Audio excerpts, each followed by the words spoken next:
just really taken aback by the support that we got here from our fans, Steeler Nation. Continually, man, they show up, man. I just thought it was awesome, man. The environment for a road venue was special. It was special to be a part of. Steelers beating the Raiders to move to 4-2. Hi, everybody. I'm Missi Matthews. Welcome to the Extra Point presented by Microsoft Surface. Coach Tomlin tipping his cap literally to Steelers fans yesterday after the win as the team was heading into the locker room. Let's welcome in Mike Prisuta to talk all things Steelers getting back in the win column. And Mike, I was there last year in Las Vegas. This year, I have to say, I feel like more Steelers fans were in attendance, if that even seems possible. Yeah, and it's really, I thought, an appropriate acknowledgement by Mike Tomlin. I was there last year. I was at the soccer stadium in California a few years ago. I was at the Super Bowl in Detroit against the Seahawks. We have seen this before. We're going to see it again. And it's not hyperbole when people such as Mike Tomlin or TJ Watt or some of the other players reference that this stuff impacts the game. And I think it goes beyond making the home team go silent count in their own stadium. There's just an emotional lift. Charlie Batch was talking about this on the postgame show last night on the Steelers Audio Network. The players sense this, they feel this, and they get something from it, no question. All right, let's go through what happened in the game, how we came out of Las Vegas with the win, and what went right. We'll start right here on the Steelers' opening drive, and we knew that they wanted to get off to a fast start. Not able to find the end zone on this one, but they still came away with points. Yeah, two tight ends set here, but not necessarily a power formation. Kind of spread out, so Naji Harris up the middle. You see the leg drive. Running angry is the way this is often described, and Powell gets pushed. Good start. Yeah, and it was the first glimpse of Naji Harris that we would continue to see the angry runs, as you said, all throughout. And here's Chris Boswell kicking one of his many field goals, as he always does, and he was money. And even during warm-ups, I think he could have went 60 plus. But good to see getting on the board. But I think, when the Raiders had a chance to get the ball, knowing that Aiden O'Connell was getting his first start the 2024 season, you thought the Steelers defense would be able to get a stop here that was much needed. Yeah, this looked like too much like the early going in Indy in the second half against Dallas. Just a nice play by the Raiders there. Good tight coverage by Porter. They get the completion, but the ease with which the Raiders ran the ball, and then that led to a little play action boot and coverage breakdown there. Almost gets it in the end zone. Not an encouraging first drive for that Steelers defense, Missi. No, and they talked all week about, attention to detail in practice, over communicating, and then being able to take that into a stadium, not what you really wanted to see. So yeah, not great.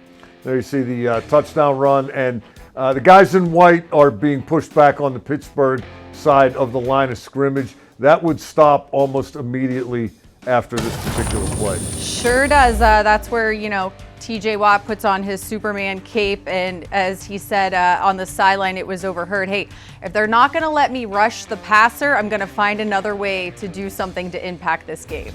And here it is right here. Kind of doing things in reverse order. Our Charles Davis talked about this on the broadcast. Normally, the first guy there is supposed to wrap up the ball carrier, and if he's still standing by the time the second guy gets there, that's the guy who goes for the ball, the second guy. But TJ Watt just decided, I might as well punch this thing out of here. Actually, he talked about it in the postgame. He said he could sense the other Steelers around him. This is the value of flying to the football and getting as many people as you can to the point of attack. Patrick Queen might have caused a fumble there if TJ Watt hadn't already. And never a bad thing whenever you're able to do that on defense, help your offense out in terms of field position as well. So, staying in the second quarter here, Vegas still with a 7-6 lead. And a real lucky break here. Letter of the law, this is roughing the passer because of the body weight component. Personally, I hate this rule. I don't know how you can be asked to stalk a passer and then not knock him down too hard, but Justin Fields gets away with the ball here. He never should have thrown, and it was intercepted, but guess what? Didn't count. Yeah, and I think, being able to keep this drive alive was something they desperately needed, especially knowing that you were going into halftime as well. And Justin Fields continuing to use his legs to his advantage that we've seen through the first 5 games prior to going to Vegas. Yeah, there you see the fake up the middle. Naji even That does was a a little good fake. dive into the line. You know, you got a fullback, you got everybody in tight. Of course, the defense is going to concentrate on the middle. And I remember Justin Fields telling me in training camp, when he gets out on the wing, and he's got one guy to beat, odds are pretty good he's going to beat him. Yeah, let's take a look at the first half stats as we sit there. The Steelers came away with the lead, 12-7. The turnovers, obviously, that's great in time of possession, something that we talked about last week needing to do to help the Steelers defense. Yeah, and you appreciate this even more when you realize the Raiders had 117 total net yards, 70 of them on the first possession. Right. They didn't need a third down attempt on the first possession. That's why they're 0 for 3. But you have that kind of time of possession, that kind of command of the game through 2 quarters, and yet it was a 5-point lead. I think that was a little bit less than comfortable. Yeah, and I think at that point, they also went away from Madison after it was working early. But let's jump into the second quarter where we saw some splash plays from maybe some not the normal superstars that we see. And here we go in the third. Yeah, this one didn't count again for the Raiders, and that is one of the superstars, Brock Bowers. Yes, he is. You see Minka Fitzpatrick on him there. It was interesting to me, you know, Brock Bowers is a tight end, but he's a really good one. Mm-hmm. And you saw Joey Porter covering him sometimes. You saw Minka Fitzpatrick. The Steelers did not just treat him like your average run-of-the-mill tight end. They treated him like option 1 in the passing game, which this just in with the Jacoby Myers and Devontae Adams not playing. Absolutely, he was, yeah. All right, and that, of course, the Steelers defense able to force the Raiders to have to punt, and here's the call from Rob King of how that went down. Pro Bowl punter A.J. Cole back to punt for the Raiders, has his heels at the 20-yard line. Steelers looking like they might want to pressure him here. They get the snap, they do bring some pressure up the middle of the field, and it's blocked. It is blocked by Moon. It is tumbling down, and it's going to be tackled back at the 12-yard line and picked up by one of the Raiders. And he is hit immediately to the special teams, comes up with a huge play here. Oh, that was Jeremiah under a blood red moon, baby. Yeah. Can I just pile on and say Moon eclipsed that punt, but he did so really good form on that, right? Because he's not going to get a penalty if he misses it. It's a great application of technique. Obviously, Danny Smith dialed up something at the right time, and this really put him in a great spot early in the second half. Yeah, the splash plays that we were talking about not seeing against the Cowboys transitioning over to Las Vegas. So let's see what happened after they were able to block the punt and give the offense, again, great field position. Yeah, this was a really nice play if he would have thrown it 2 steps before he did. But, you know, I like the idea of giving Freiermuth a chance to go up and make a play there, which he did. But you got to have some awareness here, and you can see Justin Fields, all he has to be is touching that line with a body part, right? And he's well past it. And we had two options there on the broken play, but they end up settling for another Boswell field goal. Hey, you're still getting points on the board at that point, and that's good for the Steelers in terms of what they needed to do to get out of that stadium. And at halftime, Mike, Coach Tomlin was like, you know, we came here to win. We're not going to play scared, and Naji Harris definitely not playing scared. I think the Raiders maybe got to the point where you didn't really want to tackle Naji. You know, a little wiggle there to turn that into a big run. But then Naji Harris, true to form. Okay, I made that guy miss. Now I'm just going to try to run the safety over. Why not? It usually works, right?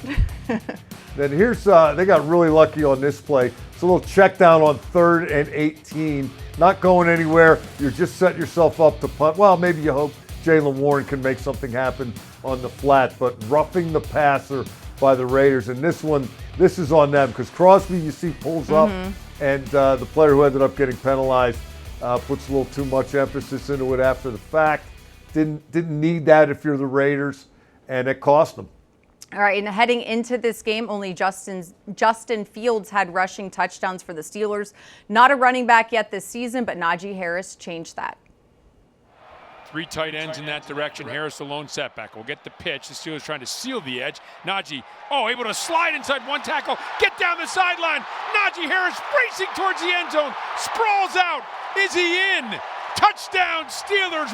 What a run by Naji Harris. What a run by the Iron Horse. Did you see him? He ghosted 2 men on the end of the line. Then he took it up the sidelines and like Superman laid out and got the end zone. For the big plays to happen, for the splash plays that everyone want to see, everybody talk about they want to see more. It's just that, it takes all 11 of us. So downfield blocking was a big thing that we try to get better, and that's the thing I think we did today. Yeah, you saw that from Pat Freiermuth at the end of that run. But did you notice Craig Wolfley talking about Harris ghosting a couple of guys initially? One of those guys, our old buddy Robert Spillane, had a chance to make that play and really shut that run down and wasn't able to do it. And then Harris really made him pay. What an athletic, acrobatic finish. What an exclamation point to a run that the Steelers in general and Harris in particular have been waiting on all season. Would you have been able to lay out as well as Naji did to cross the goal line, Triv? I wouldn't have been able to get that far down the field in the first place to even try it. But that was pretty. All right, let's stick in the third quarter and move on to the Steelers defense and a little bit more coming from TJ Watt. We'll get to that play in just a minute, but at this point, a 22-7 lead for the Steelers, knowing they still had almost a little over a quarter to go in the game. Yeah, aggressive finish here by Landon Roberts. Now, this is a nice play. Good pass in between Porter and Fitzpatrick there, and then Roberts came in and finished it. Echo of the whistle, maybe, but not a dirty play, but finishing the play and conceding nothing. That was interesting for Roberts, and then the Raiders get a penalty here for having a lineman downfield, which I guess I don't know. I mean, sometimes you get it, sometimes you don't, right? And then this nice run here by Abdullah wrapping up. And, boy, I thought he was in actually on that, but the Raiders didn't challenge it. Pretty close, right? Maybe a different angle tells you otherwise. But, again, back to the defend every blade of grass thing. Just as Landon Roberts wasn't going to quit on a completion down the field, the Steelers defense wasn't going to quit when the ball was a ball's length away from the goal line. And TJ Watt, he wasn't done yet on the day. Let's take a look at what happened. 3rd and goal. Shotgun. O'Connell give. Abdullah. Oh, he lost it! The Steelers have it. Abdullah coughs it up right at the goal line. Recovered once again by Pittsburgh. Elliott comes away with it. The Steelers deliver once again. Another gut punch for the Raiders. It's just amazing when you watch, especially that overhead angle, Missi. TJ Watt's not the only guy in the vicinity of the ball carrier. And there were 3 or 4 guys that could have recovered that fumble. The defense after that first drive just really accepted a mentality. It rippled throughout whoever was in the game. They were flying to the ball and getting there in a bad mood. It was really impressive to see. Yeah, I think, the 2 losses in a row, especially that one to Dallas where they felt like it was on them. They had that chance to stop them at the very end. That carried over. That was the bad mood part? Oh, you think? Yes, and that did help them. But the defense, though, not done yet for the day. So let's take a look and move on to a little bit later in the game. Here you have just a little over 9 minutes left to go. Yeah, this is the Cam Hayward series. He gets a sack here. His 200th regular season game, too. Now, the Steelers, didn't he tell you that's a lot of games? Yes. Is that where I heard that? Yes. The Raiders are in trouble here. It's 22-7. Time is dwindling down. Here he almost gets him again, and you just sail one into coverage because you got to try to make a play at that point. A little surprised Jackson didn't score here. Yeah, I think, didn't he talk about that on the, was it the one in Atlanta or his other interception where he felt like he could maybe get there but couldn't? But 3 picks for him so far. And there you see Bowers with Minka Fitzpatrick right on his hip. I mean, they knew that that's where the ball was going. Didn't take Dick Tracy to figure that out, but they played it well. And once again, Justin Fields rushing into the end zone. A little help from Freiermuth again, not necessarily as noticeable as the Naji Harris play, but there he gets in the way and then doesn't get the penalty. Well done. And last year Pat Freiermuth was getting called out for a lack of blocking. This year he is being celebrated for effective blocking. That's good to see. Yeah, and I think also, shout out to Ryan McCollum, who came in for Zach Frazier, who was injured. I think, you're probably thinking at that point, we can't have the center quarterback issues, and they did not. And props to him and the offensive line that continues to have different guys stepping in at different positions, it feels like, at all times. Yeah, I think yesterday was the first time they started the same five, some from one game to the next, and now depending on the status, Zach Frazier might be back to square one as far as that goes. But we'll have to keep an eye on Frazier this week, among others, because there's some other guys, Alex Highsmith near the top of that list, other guys who may be ready to return. All right, and Coach Tomlin has his weekly press conference on Tuesday, so we'll get that update, but we're going to take a break here on the Extra Point. Coming up next, Jeremiah Moon will join me to talk about that block punt. We'll be right back.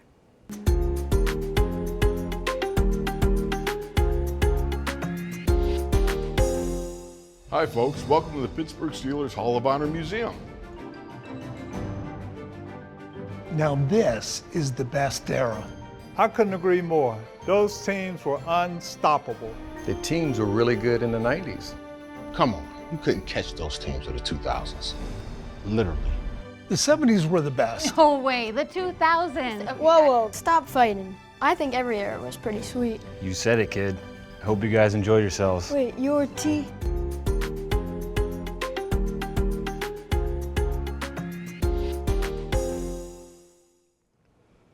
Hi everybody, welcome back to the Extra Point presented by Microsoft Surface. A lot of splashy plays took place last night actually in Las Vegas, and joining me now is Jeremiah Moon, who had one of them. So let's get started and talk about the blocked punt. Can you just take me through what you saw and how prepared Danny Smith gets you guys for this situation?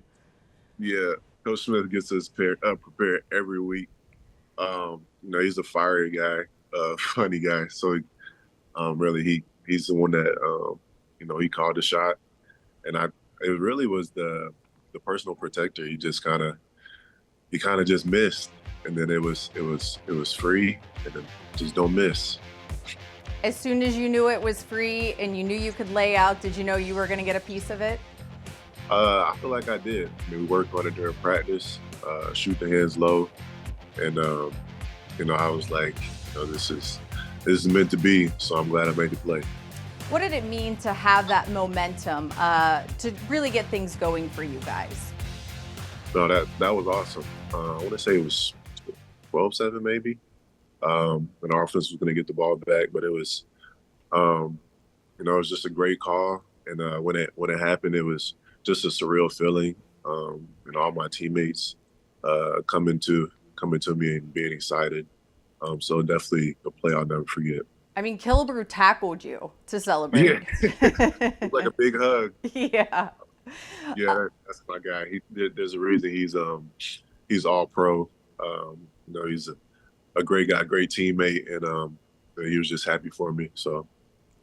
Last week, you were next man up when it came to the outside linebacker position. This week, you knew going in what you were going to be expected to do. What did it mean to get that opportunity and to play a role in the Steelers getting back into the winning column? Yeah, that was great. I had been dealing with the high ankle sprain injury, and, kind of just coming back off of it. And, last week, with Dallas wasn't great for me, just being out there, getting used to everything again. But when your number is called, it's time for you to perform. So there's no excuses. But it was nice this week, really getting back into swing of things, my normal routine and everything, and just feeling better, honestly. So that was a big part of it. So I was happy. What is it like watching TJ Watt? It seems like he can just punch a ball out and it's going to come out. It just seems like the art of it is just flawless to him. Right. There's nothing magical about it. He does it in practice.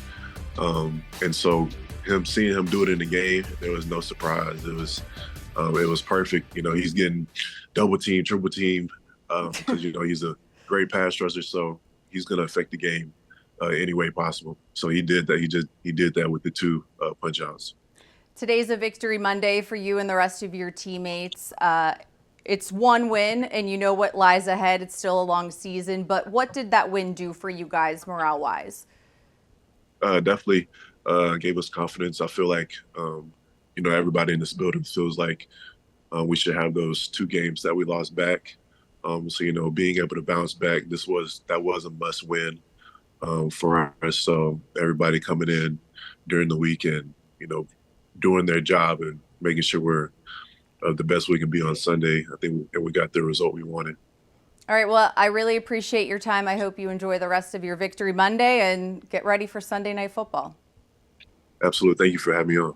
All right, thanks again, and we will be right back as the Extra Point presented by Microsoft Surface returns.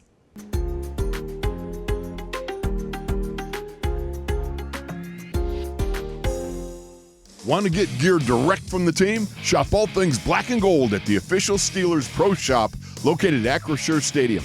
Get the latest sideline apparel and hats, jerseys of your favorite players, authentic memorabilia, custom gear, and exclusives you can only find here.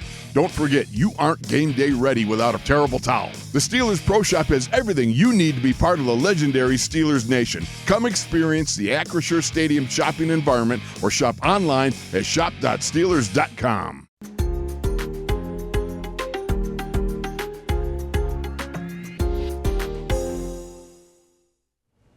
All right, let's wrap things up here on the Extra Point. Mike Prisuta with me again in Triv. What are some of your biggest takeaways from this win for the Steelers over the Raiders? Low-hanging fruit, but I think important fruit.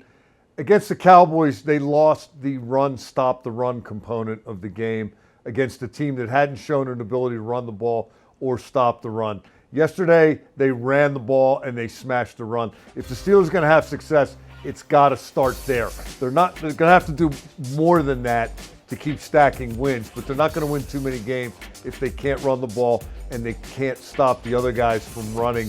TJ Watt, Mike Tomlin called him special, amazing, awesome. All that applies. I'm kind of out of words. You almost feel like you're starting to take the guy for granted because he does it with such machine-like consistency. Yes. And another guy I want to throw in that category is Chris Boswell, because they have really needed him this year. Absolutely. As the offense continues to try to find its legs and get a little more consistency and a little more splash, a little more production. Chris Boswell now is 36 of 44 on field goals of 50 or more yards. No big deal. And they may need a few more of those, as this season progresses. Whenever he goes out there, I think he's going to make it. And it's good to have that in your pocket. Sometimes kickers can get overlooked unless they miss one at the end of a game. But, boy, he has really been huge for them to this point. And clearly Mike Tomlin thinks that the same thing as well, that, if they need it, he's automatic and we can go to him. Yeah, but I guess if you're going to ask me for one overriding hot take, okay. Defense. After that first drive, the curtain came down, and that was that. And I think that's something they can count on. I really think they have a lot of really good players on defense. I know they've been injured. Alex Highsmith's been a huge loss, and it got real wobbly. Nick Herbig. Without both of those guys, it got real wobbly. But I think the first half against Indy and the second half against Dallas, I'm going to look at those as exceptions. I think this is what you're seeing here, what you saw against Atlanta, what you saw against the Chargers, what you saw against Denver. That's who these guys are. I think they can count on having a defense that flirts with being elite this year. All right, and 2 more games before their bye week. The next one coming up, the New York Jets, Sunday Night Football once again at Acrisure Stadium. That's going to do it for the Extra Point presented by Microsoft Surface. A big thanks to Mike and Jeremiah for joining me today. We'll see everybody back here next Monday.